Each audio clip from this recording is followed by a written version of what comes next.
कहानी की शुरुआत आज से कई साल बाद के फ्यूचर में होती है, जब पूरी दुनिया न्यूक्लियर रेडिएशन की चपेट में आ चुकी थी। जो कुछ शहर बच गए थे उन्हें मेगा सिटीज कहा जाने लगा, लेकिन इन शहरों में जुर्म इतना बढ़ चुका था कि आम लोगों की जिंदगी हर रोज खतरे में रहती थी। इस बढ़ते हुए क्राइम को रोकने के लिए एक खास फोर्स बनाई गई जिसे जजेस कहा जाता था। ये लोग आम पुलिस वालों की तरह सिर्फ कानून की हिफाजत नहीं करते थे, बल्कि जज बनकर सजा भी सुनाते थे और जरूरत पड़ने पर मौत के घाट भी उतार देते। इन्हीं जजेस में से एक था जज जोसेफ ड्रेड, जिसे एक मिशन दिया गया। उसे मेगा सिटी 1 के इलाके में भाग रहे 3 खतरनाक क्रिमिनल्स को पकड़ना था। जैसे ही जोसेफ को उन क्रिमिनल्स का पता चला, वो अपनी हाई स्पीड मोटरसाइकिल पर उनके पीछे निकल पड़ा और उन्हें रुकने का हुक्म दिया। साथ ही उनकी गिरफ्तारी का ऐलान भी कर दिया, लेकिन सरेंडर करने के बजाय उन तीनों ने जज जोसेफ पर गोलियां चलानी शुरू कर दी। मगर जोसेफ ने बड़ी फुर्ती से सारी गोलियों से बचकर उनका पीछा जारी रखा। ये चेस पूरे शहर की सड़कों पर और भी ज्यादा खतरनाक होती गई और तभी भागते हुए क्रिमिनल्स की गाड़ी ने सड़क पर चल रहे एक बेकसूर आदमी को कुचल दिया। अब जज जोसेफ को कानूनी तौर पर उन्हें वहीं खत्म करने की इजाजत मिल चुकी थी। उसने तुरंत अपनी मोटरसाइकिल के बिल्ट इन हथियार एक्टिवेट किए और फायरिंग शुरू कर दी।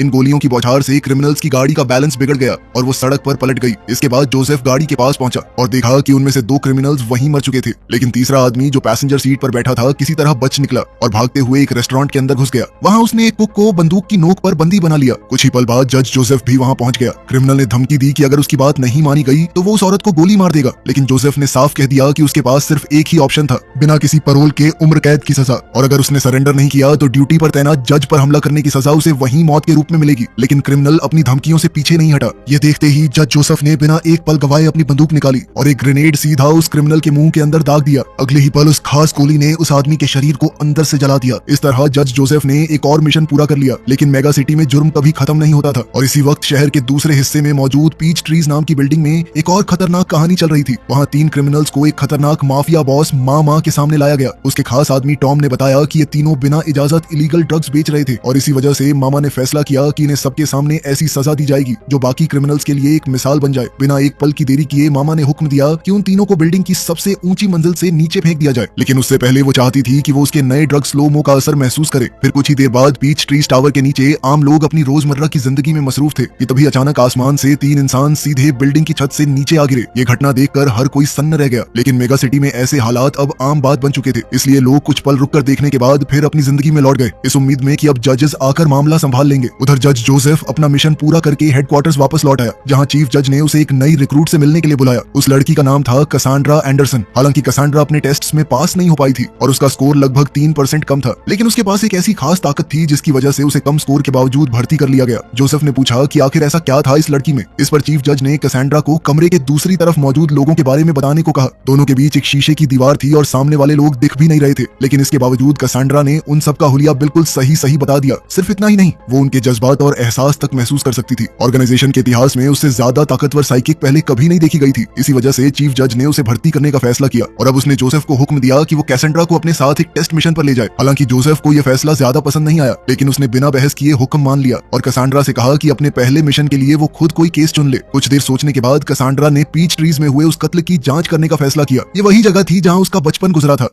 अब दोनों तुरंत पीच ट्रीज की तरफ निकल पड़े। रास्ते में जोसेफ ने उससे पूछा कि आखिर वो जज क्यों बनना चाहती है, तो कसांड्रा ने जवाब दिया कि उसे यकीन था कि वो शहर में जुर्म के खिलाफ लड़कर सच में कुछ बदलाव ला सकती है। उसने ये भी बताया कि क्योंकि उसने अपनी जिंदगी काफी हद तक पीच ट्रीज में गुजारी थी, इसलिए वो जानती थी कि उस बिल्डिंग में सिर्फ क्रिमिनल्स ही नहीं रहते, वहाँ बहुत से अच्छे और बेकसूर लोग भी रहते थे जिन्हें किसी की हिफाजत की जरूरत थी। कसांड्रा का ये जवाब सुनकर पहली बार जोसेफ थोड़ा हैरान नजर आया। खैर कुछ ही देर बाद दोनों जज गथरी के पास पहुंचे, जिन्होंने उन्हें पूरी घटना के बारे में बताया। नीचे गिरने की वजह से लाशें बुरी तरह तबाह हो चुकी थी, लेकिन जांच के बाद ये चल गया था कि तीनों लोग मामा के गैंग से जुड़े हुए क्रिमिनल्स थे। ये सुनकर कैसेंड्रा ने पूछा कि आखिर ये मामा कौन थी। इस पर जज गथरी ने बताया कि पहले उसका नाम मैडलाइन मैड्रिगल था और वो एक बहुत बड़े इलीगल ड्रग डीलर की सबसे भरोसेमंद और कीमती साथी हुआ करती थी, लेकिन एक दिन उस आदमी ने उसके चेहरे पर चाकू से हमला कर दिया। बदले की आग में जलती मैडलाइन ने उस आदमी को खत्म कर दिया और उसके बाद पूरे गैंग पर कब्जा कर लिया। तब से लेकर आज तक मामा ने पीच ट्रीज की ज्यादातर मंजिलों पर अपना कब्जा जमा लिया था और पूरी बिल्डिंग में एक नए ड्रग स्लोमो का काला धंधा चला रही थी। ये कोई आम नशा नहीं था। इस ड्रग का असर इतना खतरनाक था कि इसे लेने वाले इंसान को वक्त सिर्फ 1% स्पीड से चलता हुआ महसूस होता था। मतलब असल दुनिया में सिर्फ कुछ ही सेकंड गुजरते थे, लेकिन उस इंसान को लगता था जैसे पूरी जिंदगी बीत गई हो। इसी वजह से जब उन तीनों क्रिमिनल्स को बिल्डिंग से नीचे फेंका गया तो असल में उनकी मौत कुछ ही पलों में हो गई थी, लेकिन उनके दिमाग में वो न जाने कितने वक्त तक गिरते रहे होंगे। मामा की बेरहमी और जुल्म की वजह से उससे सिर्फ क्रिमिनल्स ही नहीं बल्कि अथॉरिटीज तक डरती थी और शायद यही वजह थी कि इतने सालों से किसी जज ने पीच ट्रीज में घुसकर जांच करने की हिम्मत नहीं की। लेकिन जोसेफ उन लोगों में से नहीं था जो डर कर पीछे हट जाएं। उसने फैसला कर लिया था कि अब वो ये सब बदलेगा, इसलिए उसने कैसेंड्रा की मदद ली और दोनों ने बिल्डिंग के अंदर घुसकर जांच शुरू कर दी। सबसे पहले उस फ्लोर से जहां से लाशें फेंकी गई थी। तब कैसेंड्रा ने अपनी साइकिक शक्तियों का इस्तेमाल किया और कुछ ही देर में पता लगा लिया कि हमलावर 39वें फ्लोर पर मौजूद है। अब दोनों तुरंत उस मंजिल की तरफ बढ़ गए। वहां पहुंचते ही कैसेंड्रा की घबराहट साफ नजर आ रही थी। आखिर ये उसका पहला मिशन था, लेकिन उसने जज वाला हेलमेट पहनने से भी इनकार कर दिया क्योंकि हेलमेट उसकी साइकिक शक्तियों को कमजोर कर देता था। फिर जोसेफ ने बिना कुछ कहे अपार्टमेंट के दरवाजे पर एक विस्फोटक लगा दिया और जैसे ही धमाके के साथ ताला उड़ा,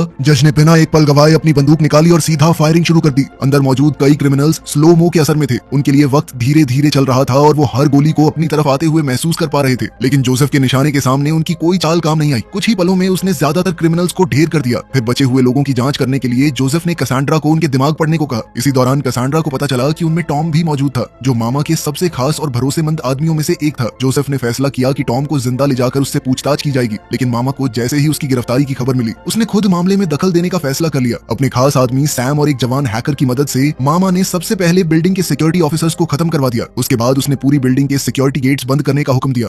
उधर जोसेफ और कैसेंड्रा बिल्डिंग से बाहर निकलने ही वाले थे कि अचानक लोहे के विशाल दरवाजे बंद हो गए और पीच ट्रीज पूरी तरह दुनिया से कट गया। तभी पूरी बिल्डिंग में मामा की आवाज गूंज उठी। उसने हर रेजिडेंट को बता दिया कि बिल्डिंग के अंदर 2 जजेस मौजूद हैं और उन्हें हर हाल में मारना जरूरी है। उसने साफ चेतावनी दी कि जो भी उन जजेस की मदद करने की कोशिश करेगा, उसे और उसके पूरे परिवार को बिना किसी रहम के मार दिया जाएगा। अब जोसेफ और कैसेंड्रा एक 200 मंजिला बिल्डिंग के अंदर फंस चुके थे, लेकिन इतनी बड़ी मुसीबत के बावजूद जोसेफ के चेहरे पर जरा भी घबराहट नहीं थी। उसने कैसेंड्रा को हुक्म दिया कि वो तुरंत कोई सुरक्षित जगह ढूंढे, मगर रास्ते में पहली मंजिल के कुछ रेजिडेंट्स ने जजेस पर हमला करने की कोशिश की, लेकिन ये मिशन कैसेंड्रा के लिए एक टेस्ट भी था। जोसेफ ने सीधा उसकी तरफ देखा और पूछा, ऐसी सिचुएशन में तुम क्या करोगी? कैसेंड्रा ने तुरंत एक प्लान सोचा और कहा कि अगर वो रेस्पिरेटर्स पहनकर स्मोक बॉम्ब्स का इस्तेमाल करें तो दुश्मनों का ध्यान भटकाया जा सकता था। जोसेफ ने बिना वक्त गवाए उसकी बात मान ली। कुछ ही पलों में धुआं पूरे कॉरिडोर में फैल गया और उस अफरा तफरी के बीच जजेस दुश्मनों की नजरों से ओझल हो गए। इसी का फायदा उठाते हुए दोनों ने एक एक करके हमलावरों को खत्म करना शुरू कर दिया। फिर कुछ ही देर में वो पहली मंजिल का हिस्सा पार करने में कामयाब हो गए, लेकिन उनके सामने अब एक और मुश्किल खड़ी थी। आगे का कॉरिडोर 10 हथियारबंद रेजिडेंट्स ने घेर रखा था। जोसेफ ने शांत रहकर अपना कम्युनिकेटर एक्टिवेट किया और सबको चेतावनी दी। उसने कहा कि उनके पास अपने घरों में लौटने के लिए सिर्फ 20 सेकंड है, वरना उन्हें कानून तोड़ने वाला माना जाएगा और उनके खिलाफ तुरंत कार्रवाई की जाएगी। लेकिन सामने खड़े लोग जरा भी नहीं डरे। उनका कहना था कि 10 हथियारबंद लोगों के सामने सिर्फ 2 जजेस कुछ नहीं कर सकते। मगर जोसेफ के पास जवाब पहले से तैयार था। उसने बिना कुछ कहे सीधा एक स्टन ग्रेनेड उनकी तरफ फेंक दिया। अगले ही पल तेज रोशनी और धमाके ने पूरे ग्रुप के होश उड़ा दिए। अब वो जोसेफ के लिए आसान निशाना बन चुके थे। जज ने एक के बाद एक इतनी सारी गोलियां चलाई कि किसी को जवाबी हमला करने का मौका तक नहीं मिला। कुछ ही सेकंड में पूरा ग्रुप जमीन पर पड़ा था। सिर्फ एक आदमी अभी भी जिंदा था, लेकिन वो बुरी तरह घायल हो चुका था और अपनी जान की भीख मांगने लगा। ये देखकर कैसेंड्रा एक पल के लिए हिचकिचा गई, लेकिन जोसेफ ने उसे याद दिलाया कि जज का फर्ज जज्बातों से नहीं कानून से चलता है। अब कैसेंड्रा के पास कोई और रास्ता नहीं था। उसने आंखें बंद की और ट्रिगर दबा दिया। मगर एक और मुकाबला जीतने के बाद भी उनकी मुश्किलें कम नहीं हुई। दोनों जानते थे कि उन्हें जितनी जल्दी हो सके कोई सुरक्षित जगह ढूंढनी होगी। जोसेफ ने हॉस्पिटल विंग में पनाह लेने की कोशिश की, लेकिन वहां के डायरेक्टर ने साफ इनकार कर दिया। उसका कहना था कि वो अपने मरीजों की जान खतरे में नहीं डाल सकता और क्योंकि हॉस्पिटल को न्यूट्रल एरिया माना जाता था, इसलिए कोई जज भी जबरदस्ती अंदर नहीं घुस सकता था। मजबूरन जोसेफ ने कैसेंड्रा को आगे बढ़ने का इशारा किया और टॉम को साथ लेकर दोनों दोबारा सफर पर निकल पड़े। दोनों एक के बाद एक कई मंजिलें पार करते गए, लेकिन कुछ ही देर बाद एक और हथियारबंद ग्रुप उनकी तरफ बढ़ता हुआ नजर आया। जोसेफ जानता था कि उसके पास गोलियां कम है और उसे उन्हें संभाल कर इस्तेमाल करना होगा। वो तुरंत छुपने के लिए कोई जगह ढूंढने लगा। तभी कैसेंड्रा को याद आया कि उसकी एक पुरानी दोस्त इसी फ्लोर के एक अपार्टमेंट में रहती थी। उसने तुरंत दरवाजा खटखटाया और मदद मांगी। खुशकिस्मती से उस औरत ने दरवाजा खोल दिया। अंदर जाते ही कैसेंड्रा ने उसे सख्त हिदायत दी कि वो किसी भी हालत में आवाज न करे। फिलहाल के लिए दोनों जजेस खतरे से बाहर थे, लेकिन तभी कैसेंड्रा ने अपनी साइकिक शक्तियों का इस्तेमाल किया और उस औरत के दिमाग में झांका। दरअसल कुछ ही मिनट पहले जिस शूटर को कैसेंड्रा ने मारा था वो उस औरत का पति था। ये जानकर कैसेंड्रा के दिल को एक पल के लिए पछतावा जरूर हुआ, लेकिन अभी उनके पास जज्बातों के लिए वक्त नहीं था। उसने उस औरत से पूछा कि क्या बिल्डिंग से बाहर निकलने का कोई और रास्ता है। तब उस औरत ने एक पुरानी लिफ्ट की तरफ इशारा किया। उस पर बड़ा सा नॉट वर्किंग का बोर्ड लगा हुआ था, लेकिन असल में वो लिफ्ट अब भी चलती थी और सीधा 75वें फ्लोर तक जाती थी।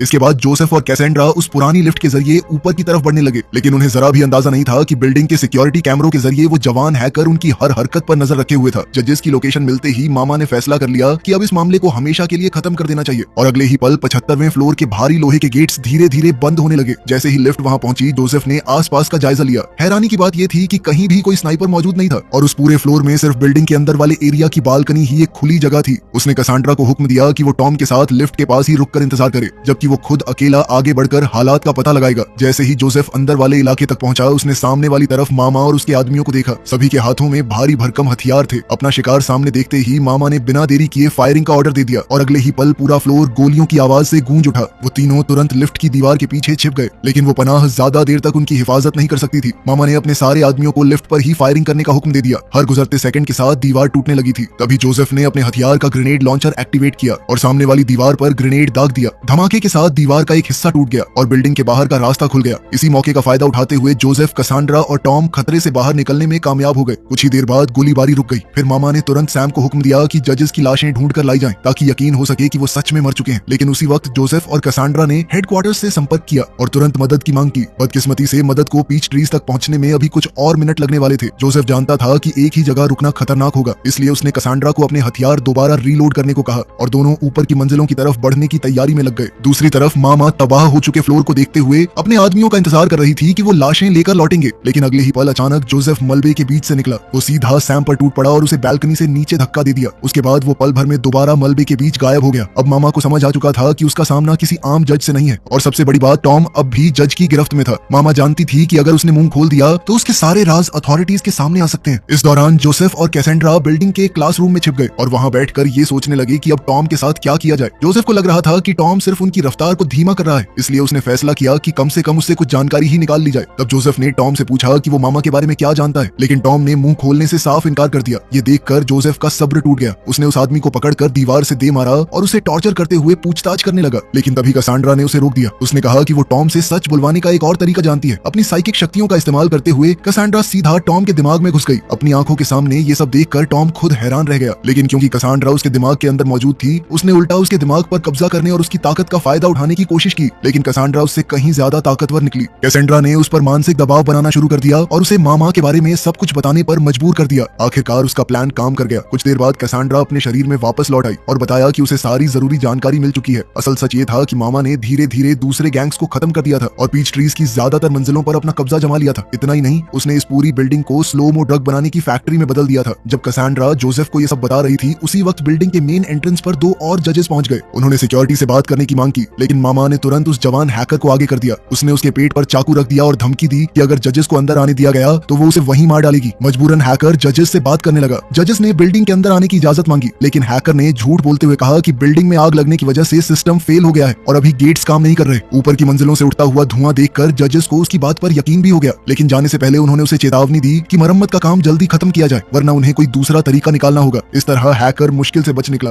और मामा को जजेस से निपटने के लिए थोड़ा और वक्त मिल गया। दूसरी तरफ कसांड्रा ने जोसेफ को सलाह दी कि उन्हें किसी सुरक्षित जगह पर छिपकर मदद का इंतजार करना चाहिए, लेकिन जोसेफ का इरादा कुछ और ही था। उसका मानना था कि अब वक्त आ गया है, मामा का खेल खत्म कर दिया जाए। अब जब उनके पास पीच ट्रीज के सारे जुर्मों के सबूत मौजूद थे, तो उनका अगला कदम सीधा टारगेट को खत्म करना था। मगर कसांड्रा को यह फैसला बिल्कुल सही नहीं लगा, पर जोसेफ फैसला कर चुका था। उसने कसांड्रा को सीधा हुक्म दिया कि वो उसके ऑर्डर्स फॉलो करे और उसके साथ चले। इसके बाद दोनों जजेस एलिवेटर्स की तलाश में आगे बढ़ने लगे। तभी दो हथियारबंद लड़कों की नजर उन पर पड़ गई। मामा के डर से दोनों लड़के घबरा गए और उन्होंने जोसेफ पर अचानक बंदूक तान दी। उन्होंने उससे हाथ ऊपर करने को कहा, वरना वो गोली चला देंगे, लेकिन जोसेफ बिल्कुल भी नहीं घबराया। उसने आराम से अपनी बंदूक उनकी तरफ तान दी और कहा कि वो गोली चला ही नहीं सकते, क्योंकि उसने उनकी गन्स को पहले ही लॉक कर दिया था। ये सुनकर दोनों घबरा गए। इसी तनाव भरे पल का फायदा उठाकर टॉम ने कसांड्रा की एक छोटी सी लापरवाही का इस्तेमाल किया और अपनी हथकड़ियों से निकल गया। अगले ही पल उसने कसांड्रा को पकड़ लिया और उसके सिर पर बंदूक तान दी। उसने धमकी दी कि अगर किसी ने उसे रोकने की कोशिश की तो वो कसांड्रा को गोली मार देगा। जोसेफ ने उसकी मदद करने की कोशिश की, लेकिन इसी दौरान दोनों लड़कों ने डर के मारे ट्रिगर दबा दिया। जोसेफ ने गोलियों से बचते हुए लड़कों की उम्र का लिहाज करते हुए उन पर सिर्फ बेहोश कर देने वाली बुलेट्स का इस्तेमाल किया, लेकिन इस अफरा तफरी का फायदा उठाकर टॉम एलिवेटर के जरिए भाग निकला और कसांड्रा को अपने साथ बंदी बनाकर ले गया। कुछ ही देर बाद वो दोनों बिल्डिंग के सबसे ऊपर वाले फ्लोर पर पहुंच गए, जहां मामा और उसका गैंग पहले से मौजूद था। मामा ने टॉम पर बहुत गुस्सा किया। उसके मुताबिक जब टॉम के पास मौका था तभी उसे सब कुछ खत्म कर देना चाहिए था। अब जब जोसेफ को बिल्डिंग के अंदर चल रहे उसके सारे काले धंधों के बारे में पता चल चुका था, तो मामा के पास सबूत मिटाने के अलावा कोई और रास्ता नहीं था। उसने अपने गैंग को हुक्म दिया कि कसांड्रा को जिंदा रखा जाए ताकि उसका इस्तेमाल जोसेफ को फंसाने के लिए किया जा सके। लेकिन तभी अचानक पूरी बिल्डिंग में जज जोसेफ की आवाज गूंज उठी। उसने हर उस इंसान को चेतावनी दी जो उस पर हमला करने की सोच रहा था। जोसेफ ने कहा कि मामा सिर्फ एक आम क्रिमिनल है और उसके हुक्म मानने वाले हर इंसान को कानून के मुताबिक सजा दी जाएगी। आखिर में उसने मामा को सीधा मैसेज भेजा और कहा कि उसका आखिरी वक्त बहुत करीब है। मामा ने भी ये चुनौती कबूल कर ली और तुरंत हैकर को जोसेफ की लोकेशन ढूंढने का हुक्म दिया। कुछ ही पल बाद हैकर ने पता लगा लिया कि जोसेफ उनसे लगभग 10 फ्लोर्स नीचे बिल्डिंग के ईस्ट क्वाड्रेंट में मौजूद था। जैसे ही लोकेशन मिली, मामा ने तुरंत गुंडों की एक टीम वहां भेज दी। वहां पहुंचकर उन्हें एक बूथ के अंदर जज जोसेफ के हेलमेट का साया नजर आया। एक पल भी गवाए बिना उन्होंने फायरिंग शुरू कर दी और शीशे पर खून के छींटे उड़ने लगे। लेकिन जब वो बूथ के अंदर गए तो उनके होश उड़ गए। अंदर जज जोसेफ नहीं बल्कि मामा का ही एक आदमी पड़ा था। असल में जोसेफ ने एक और चाल चलती थी और इस बार पूरी टीम उसके जाल में फंस चुकी थी। तभी अचानक वो क्वाड्रेंट की दूसरी तरफ से सामने आया और बिना देरी किए अपनी बंदूक से एक राउंड फायर कर दिया। गोली उन गुंडों की तरफ जाते हुए कई गोलियों में बदल गई और उन सभी गुंडों को जलाकर राख कर दिया। इस तरह जोसेफ ने एक और मुकाबला जीत लिया। ये सब देखकर टॉम को पहली बार एहसास हुआ कि शायद जज जोसेफ को रोकना नामुमकिन था, लेकिन मामा के पास अभी भी एक आखिरी चाल बाकी थी।